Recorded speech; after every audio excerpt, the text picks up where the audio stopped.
Good evening. God bless you. God bless you. Welcome to Spilling the Tea at 10 on Word at Night.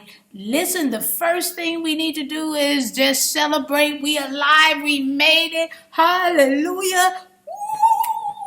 Thank you, Jesus. Come on. I feel you. All right. We made it to another week. We're here on Friday and we are having a good time. Listen, the word of the week is follow.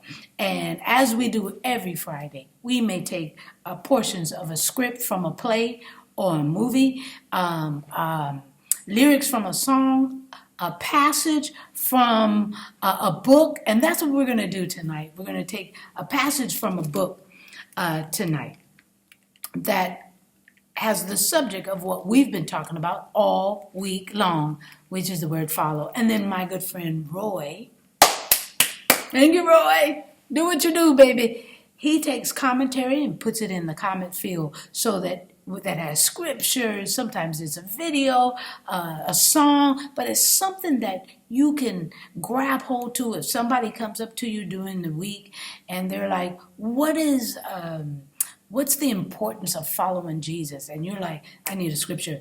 It's right there in the commentary. So all you got to do is hit Facebook, boom, go straight there. Let me tell you why it's so important to follow. Okay, so that's what he does. Thank you, Roy. Appreciate you. Love you so very much. Listen, we're going to take a piece from what is called the biblical or the Biblio Vault. Okay, Biblio Vault. Okay, all right. And it's called Follow the Leader. Okay. And it's about how voters respond to politicians. Politics and Policies. It's by Gabriel Lenz. All right. Okay, it says, in a democracy, we generally assume that voters know that the policies they prefer and elect like-minded officials who are responsible for carrying them out. We also assume that voters consider candidates' competence, honesty, and other performance-related traits. But does this actually happen? Do voters consider candidates, policies, positions when deciding for whom to vote? And how do politicians' performances in office factor into those voting decisions? In Follow the Leader, Gabriel Lenz sheds light on these central questions of democratic thought.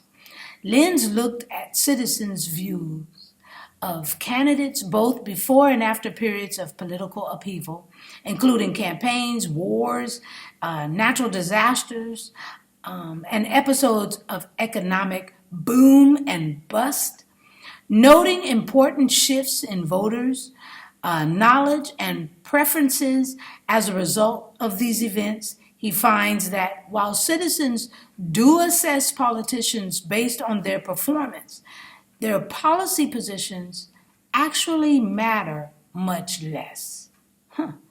Even when a policy issue becomes highly prominent, voters rarely shift their votes to the politician whose positions best agrees with their own.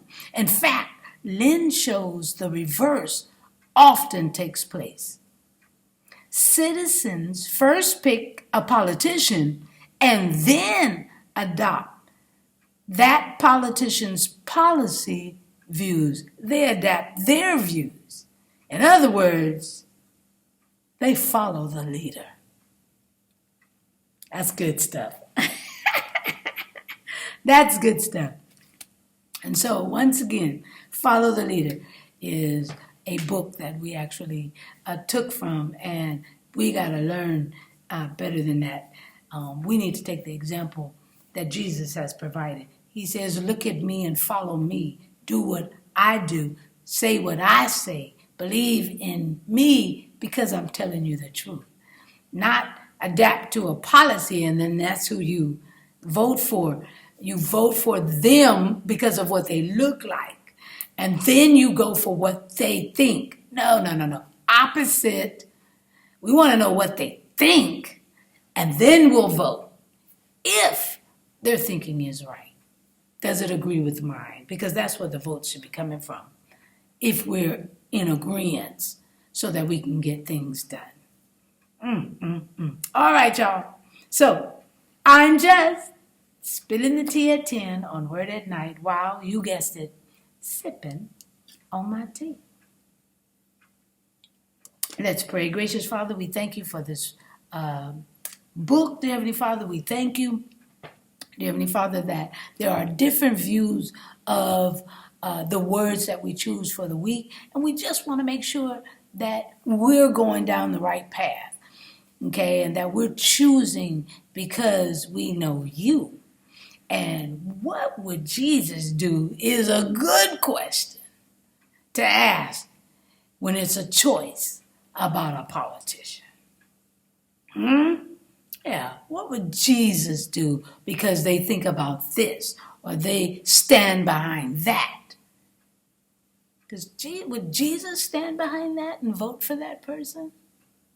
That would be a great example to follow. Yours, Jesus, only yours. So help us to stay like-minded like you. It'll help us in the long run.